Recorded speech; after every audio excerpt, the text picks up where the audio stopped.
Hello everyone, welcome to केनी studies. आज है 29 अप्रैल और आज के करंट अफेयर सेशन में हम जिन टॉपिक्स को कवर करेंगे वो टॉपिक्स हैं वर्ल्ड इंटेलेक्चुअल प्रॉपर्टी डे के बारे में देखेंगे। देन हम देखेंगे हाल ही में न्यूज में रहा सीरियम मैग्नीशियम चेंज साइट के बारे में। इसके बाद हम देखेंगे लोअर लेक के बारे में जिसे छोटा तालाब के नाम से भी जाना जाता है। नशा मुक्त भारत अभियान के बारे में देखेंगे। प्रोजेक्ट दंतक के बारे में देखेंगे जो कि बीआरओ से संबंधित है। इसके बाद हम देखेंगे तुआलू के बारे में और लास्ट में हम देखेंगे सरस आजीविका मेला 2026 के बारे में। शुरू करते हैं आज का करंट अफेयर सेशन। ये रहा आज का first question. World intellectual property day is observed annually on which day. यहां पर आपसे पूछा जा रहा है विश्व बौद्धिक संपदा दिवस जो है वो प्रति वर्ष किस दिन मनाया जाता है। आपके ऑप्शंस हैं 24 अप्रैल, 25 अप्रैल, 26 अप्रैल या फिर 27 अप्रैल।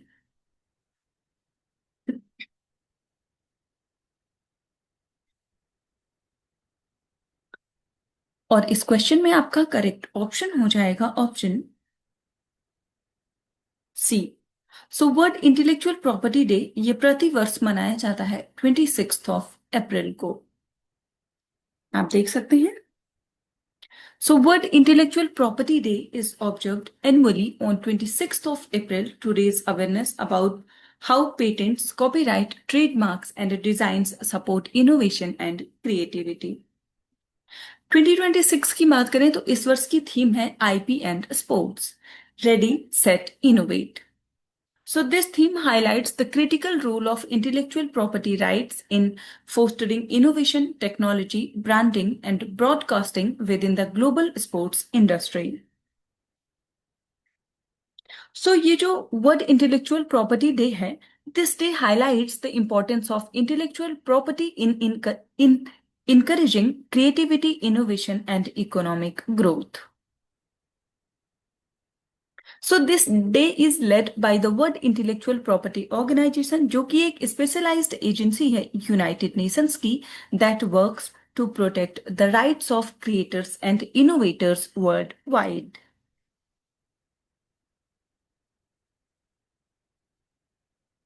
बढ़ते हैं नेक्स्ट क्वेश्चन की ओर।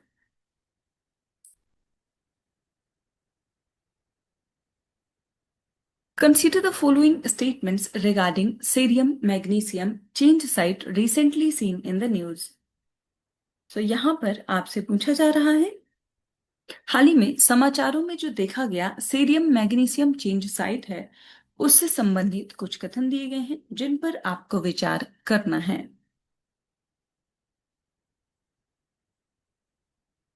फर्स्ट स्टेटमेंट है it is a synthetic compound used in lead manufacturing.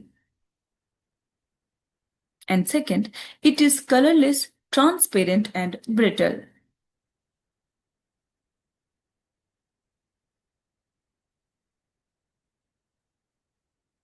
और इस क्वेश्चन में आपसे करेक्ट स्टेटमेंट्स पूछा जा रहा है। आपको बताना है ये जो सेरियम मैग्नीशियम चेंज साइट है इससे संबंधित यहाँ पर कौन से ऐसे स्टेटमेंट्स हैं जो कि करेक्ट हैं।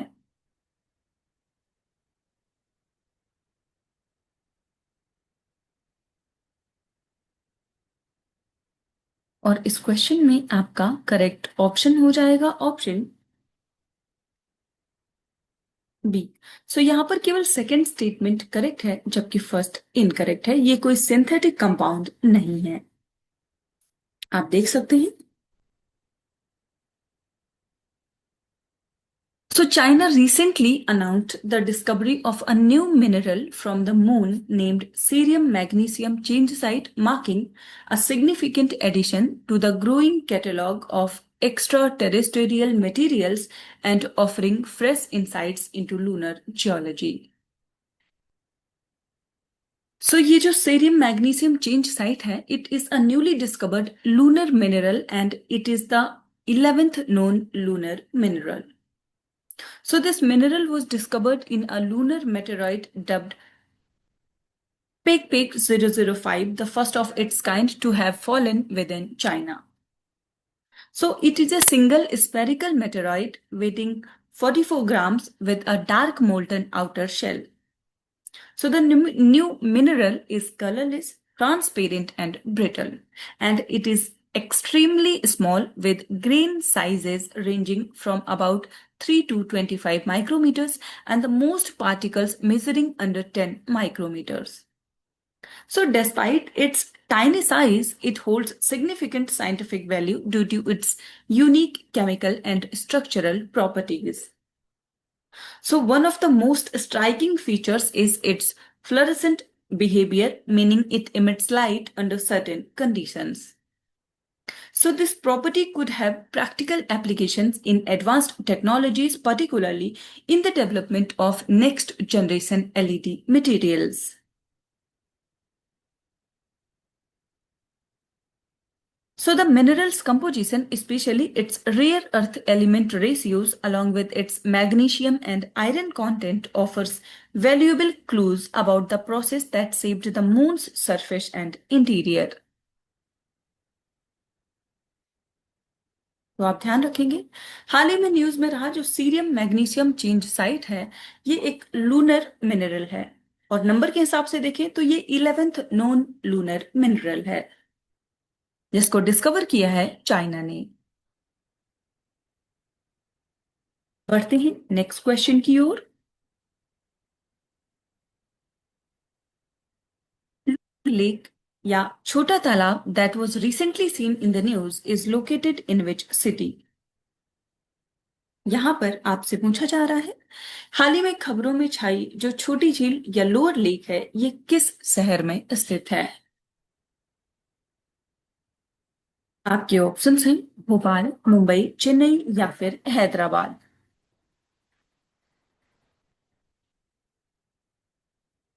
और इस क्वेश्चन में आपका करेक्ट ऑप्शन हो जाएगा ऑप्शन ए। सो ये स्थित है भोपाल, मध्य प्रदेश में। आप देख सकते हैं, so recently the national green tribunal directed the Madhya Pradesh pollution control board to inspect the lower lake and submit a detailed report. So the lower lake is a man-made lake located in Bhopal and it was built in 1974 by Chote Khan, a minister of Nawab Hayat Muhammad Khan. So along with the upper lake, it forms the Bhoj wetland, which is a Ramsar site, and the lower lake lies east of the upper lake and separated by the Pul Pukhta. So both lakes are arranged in traced system with interconnected water levels. तो आप ध्यान रखेंगे, ये जो lower lake हाल ही में news में रही है, ये स्थित है मध्य प्रदेश के भोपाल में।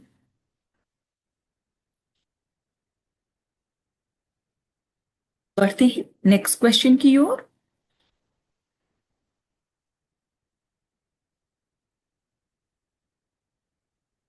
Consider the following statements regarding नशा मुक्त भारत अभियान। सो यहाँ पर जो नशा मुक्त भारत अभियान है उससे संबंधित कुछ कथन दिए गए हैं जिन पर आपको विचार करना है। फर्स्ट स्टेटमेंट है, it was launched by the ministry of social justice and empowerment. And second, it intends to reach out to the masses and spread awareness about substance abuse. और यहां पर आपसे करेक्ट स्टेटमेंट्स पूछी जा रही है, आपको बताना है नशा मुक्त भारत अभियान से संबंधित यहां पर कौन से ऐसे स्टेटमेंट्स हैं जो कि करेक्ट हैं।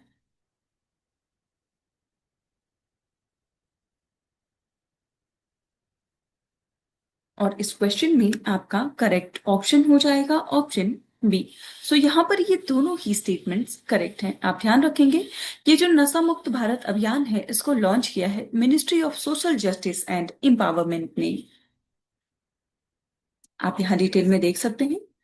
So the Ministry of Social Justice and Empowerment set to launch the upgraded Nasa Mukt Bharat Abhiyan app 2.0 to strengthen the monitoring under the framework of the National Action Plan for drug demand reduction.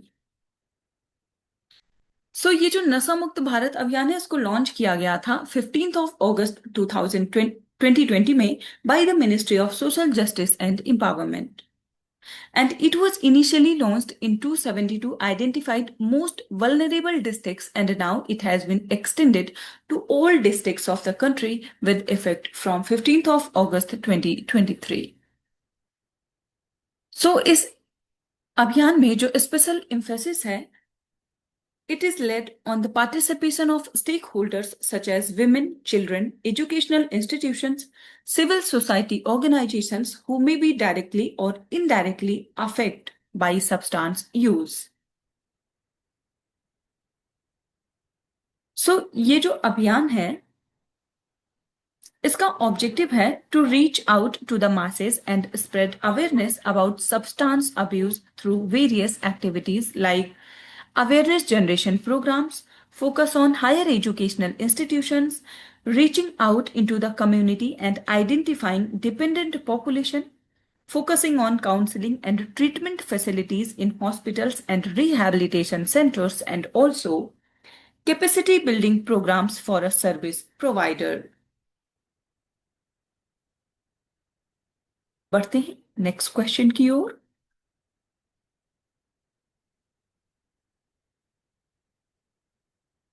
Project Dantak recently seen in the news is initiative of which of these.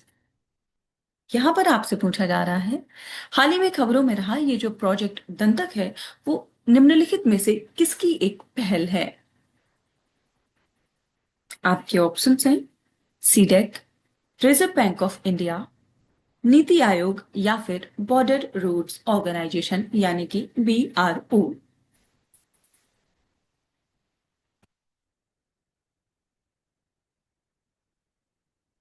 आपको बताना है जो project दंतक है वो इनमें से किसकी एक पहल है। और इस क्वेश्चन में आपका करेक्ट ऑप्शन हो जाएगा ऑप्शन डी। ये इनिशिएटिव है बॉर्डर रोड ऑर्गेनाइजेशन का।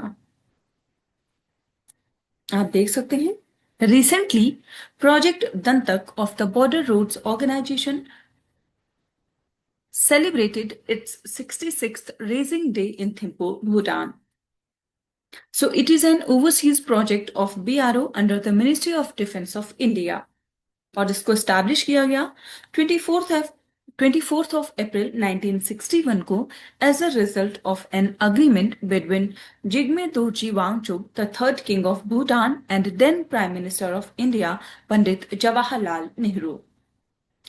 It is primarily focused on developing infrastructure and providing connectivity in remote areas of Bhutan.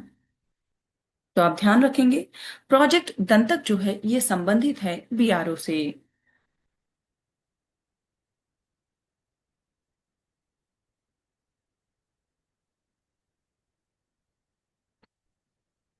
बढ़ते हैं नेक्स्ट क्वेश्चन की ओर। Tuvalu, recently seen in the news, is located in which of the following regions? यहां पर आपसे पूछा जा रहा है हाल ही में खबरों में छाया जो ये तुवालू देश है ये निम्नलिखित में से किस क्षेत्र में स्थित है। आपके ऑप्शंस हैं कैरिबियन सी, पैसिफिक ओशन, मेडिटेरेनियन सी या फिर साउथ अटलांटिक ओशन। और इस क्वेश्चन में आपका करेक्ट ऑप्शन हो जाएगा ऑप्शन बी। ये स्थित है पैसिफिक ओशन में। आप यहां डिटेल में देख सकते हैं। As the Pacific island nation of Tuvalu battles rising sea levels that threaten to put large parts of the island entirely underwater by the end of this century, its citizens are making efforts to safeguard their future while preparing for the worst impacts of the climate change.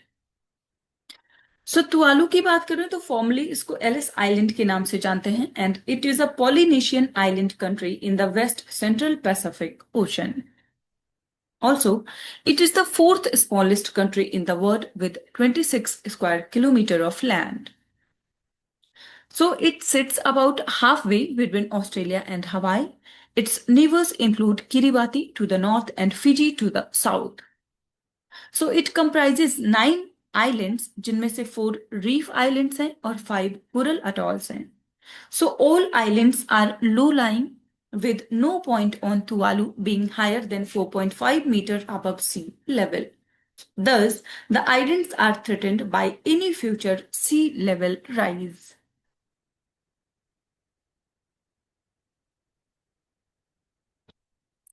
So Tuvalu की बात करें तो यहाँ पर कोई river नहीं है और यहाँ की जो क्लाइमेट है वो है हॉट एंड रेनी. साथ ही यहाँ की जो करेंसी है वो है Tuvalu dollar.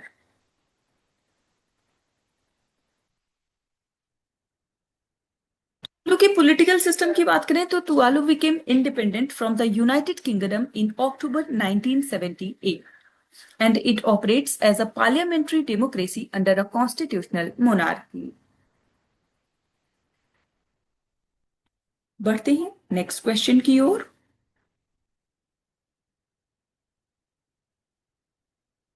Where will the Saras Ajivika Mela 2026 be held according to the calendar finalized by the Ministry of Rural Development? यहां पर आपसे पूछा जा रहा है ग्रामीण विकास मंत्रालय के द्वारा अंतिम रूप से दिए गए कैलेंडर के अनुसार जो सरस आजीविका मेला है 2026 का वो कहां पर आयोजित किया जाएगा.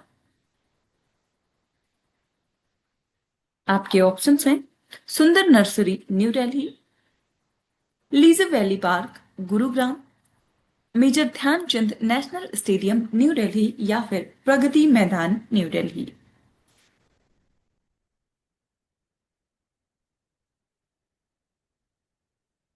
आपको बताना है 2026 में जो सरस आजीविका मेला है उसका आयोजन कहां पर किया जाएगा.